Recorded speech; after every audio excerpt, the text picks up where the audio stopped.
Uh, yang pertama, hari ini kami dilantik oleh Bapak Presiden sebagai Menteri SDM. Sudah bertentu Bapak Presiden atas arahannya untuk melakukan beberapa langkah-langkah dalam rangka percepatan, terutama dalam mengoptimalkan potensi dan produksi sumber daya alam kita dalam rangka meningkatkan pendapatan negara, sekaligus menciptakan lapangan pekerjaan. Yang kedua adalah yang sudah bagus sekarang kita lanjutkan, yang belum baik ya kita sama-sama perbaiki. Karena sejatinya kan semuanya itu berkesinambungan. Pak mengingat ya rahmatullah. Sorry. Ya. Pak mengingat Bapak juga pengusaha tambang Pak, dan Bapak juga sekarang jadi Menteri SDM. Terkait dengan konflik kepentingan ini bagaimana menjaganya? Saya sejak dilantik jadi pemerintah sebagai kepala BKPM, saya tidak lagi menjadi pengusaha. Jadi udah selesai, dan insya Allah sekalipun saya punya latar belakang sebagai pengusaha, saya bisa membedakan mana yang untuk kepentingan negara dan mana untuk kepentingan pribadi. Justru dengan pengalaman saya sebagai mantan pengusaha, itu akan mencoba untuk memenuhi apa yang harus dilakukan perbaikan dalam rangka sejalan dengan apa yang dibutuhkan oleh dunia usaha. Artinya diproksikan ke nomini. Oh, ngawur itu. Oh enggak dong, kalau perusahaan saya jalan aja normal. Saya enggak lagi menjadi pengurus kan. Pak, soal apa koordinasi dengan Pak Rosan ke depan seperti apa? Karena Bapak kan kepala Satgas sebelumnya. Statusnya Pak Rosan ini adalah senior saya. Sebagian dari para pekerjaan Kementerian SDM itu hilirnya itu ada di Kementerian Investasi. Terutama menyangkut dengan IUP. Pasti saya akan komunikasi dengan Pak Rosan. Yang kedua menyangkut dengan Satgas. Satgas itu melekat pada jabatan. Jadi Satgas itu melekat pada jabatan Menteri Investasi. Begitu saya sudah pindah sekarang ke Kementerian SDM, ketua Satgasnya tetap Menteri Investasi yaitu Pak Rosan. Namun karena Satgas itu adalah Menteri SDM juga sebagai wakil ketua, pasti kami koordinasi. Dan sifat pengambilan keputusannya kan kolektif kolegia. Gitu. Ya. Untuk Pak Supratman, arahan dari Presiden yang paling utama adalah melakukan reformasi di bidang hukum ya, terutama yang berkaitan dengan banyaknya tumpang tindih aturan di antara satu undang-undang dengan yang lain. Jadi Bapak Presiden menginginkan supaya itu dilakukan harmonisasi dan kemudian itu bisa mengintegrasikan sehingga tidak ada lagi nanti ego sektoral yang diakibatkan oleh karena tumpang tindihnya satu peraturan perundang-undangan. Yang kedua, tadi pagi kami juga setelah bertemu dengan Bapak Prabowo, Presiden terpilih, beliau memesankan kepada kami untuk menjaga Republik ini, jangan melakukan segala sesuatu yang perbuatan tercela, dan insya Allah itu akan menjadi tugas yang akan kami jalankan. Berarti ini sinyal untuk lanjut ke kabinet Prabowo selanjutnya Pak, untuk akan bertiga? Bukan, karena saya sebagai kader Gerindra tentu wajib untuk sowan kepada beliau meminta izin doa restu, dan tadi pagi kami diterima dan beliau hanya memesan itu kepada kami. Apakah akan melakukan bersih-bersih atau merombak di jajaran Kumham sendiri? Semua yang baik pasti tidak mungkin kita bisa, ini kan ada sebuah birokrasi ya, jadi apa yang baik ya tetap kita lanjutkan, yang tidak baik kita sempurnakan. Beliau ada kunjungan ke luar negeri ya, ke Australia. Pak, tapi Bapak ada komunikasi nggak dengan Pak Yasona sebelumnya? Saya berteman baik dengan Pak Yasona dan semalam kami juga kontak dan saya sampaikan bahwa tentu tidak mungkin seketika semua kita rubah dan lain-lain sebagainya. Intinya adalah semua program-program yang baik yang telah dilakukan oleh menteri sebelumnya menjadi kewajiban kami untuk menyempurnakan itu dan melanjutkan.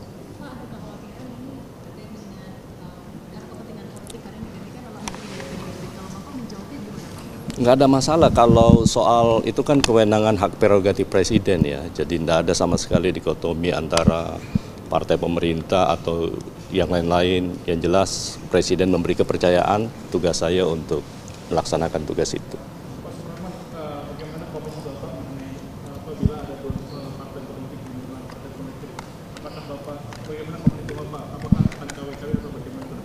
Intinya semua harus kita lakukan secara objektif. mana yang objektif kita lihat dari semua aspek legalitas yang cukup dan itu sudah memenuhi persyaratan undang-undang, kami akan berlaku adil. Pak, jabatan ini kan tinggal berapa bulan lagi, Pak? Apa ini maksudnya berlanjut ke untuk kabinet selanjutnya, Pak? Wah, itu saya tidak bisa menjawab itu karena tentu itu penugasan berikutnya dengan presiden terpilih. Pak Bahlil juga, Pak. Apakah ini maksudnya berlanjut untuk di kabinet? Ya,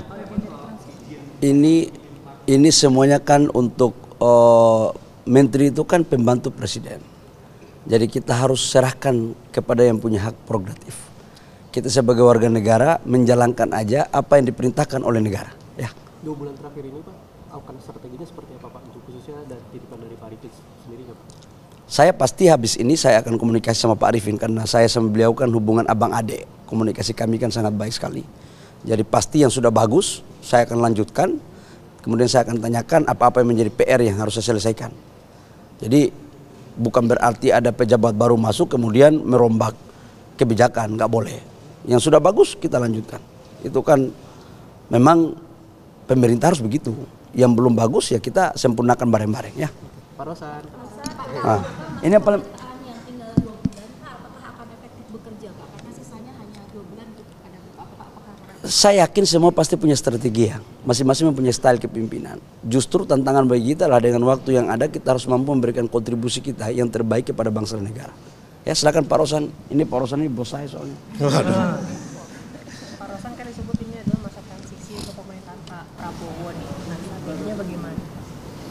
Ya, ini kan pertama tentunya saya mengucapkan terima kasih atas amanah yang diberikan oleh Pak Presiden Joko Widodo kepada saya. Dan ya amanah ini akan kita jalankan sebaik-baiknya. Untuk sisa waktu 2 bulan ini ya kita berikan yang terbaik dan karena kebetulan juga Menteri Investasi sebelumnya adalah udah seperti ini adik saya sebetulnya, jadi kita komunikasinya sangat baik dan kemarin malam kita sudah mulai bicara dan untuk supaya handovernya, supaya perpindahan itu berjalan dengan baik, berjalan dengan mulus karena program-program yang sudah dicanangkan ini harus kita selesaikan dan pencapaian-pencapaian yang sudah sangat luar biasa yang dilakukan oleh Pak Menteri Bahlil ini ya kita akan teruskan dan tentunya akan kita sempurnakan sehingga target-target yang sudah dicanang ini bisa dilaksanakan dengan baik. Sempat berkomunikasi dengan Prabowo Pak? Tadi pagi beliau menyampaikan untuk menjalankan amanah ini dengan sebaik-baiknya dan cintailah rakyat Indonesia dan selalu jalankan ini dengan ingat kepada Tuhan Yang Maha Esa. Itu udah arahan dari beliau tadi. Pak terkait soal investasi asing di IKN karena saat ini kan belum ada realisasi.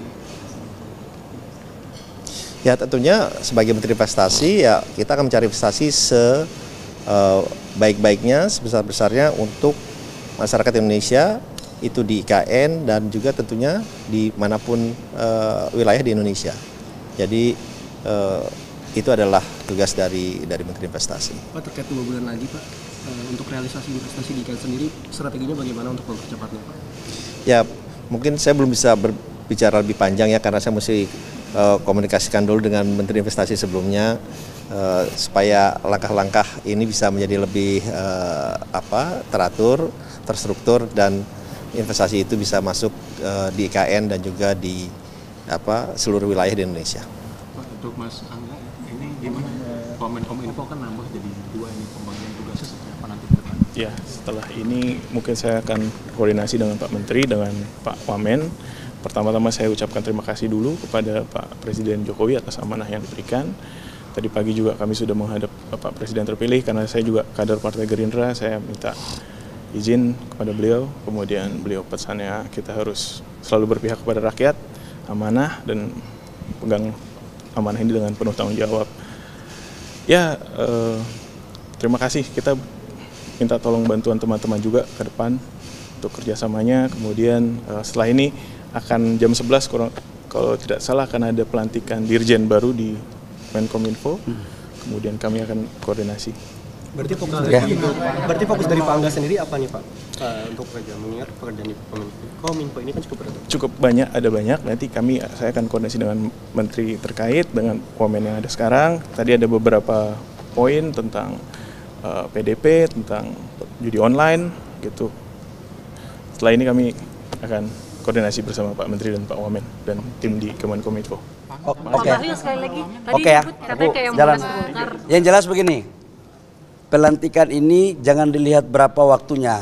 Yang penting kita bisa maksimal. Yang kedua, tadi saya juga datang untuk pamit sama Pak Prabowo, Presiden terpilih. Satu aja, merah putih, kerja baik untuk kesejahteraan rakyat bangsa dan negara. Itu yang paling penting ya. Download Tribun X sekarang. Menghadirkan lokal menjadi Indonesia.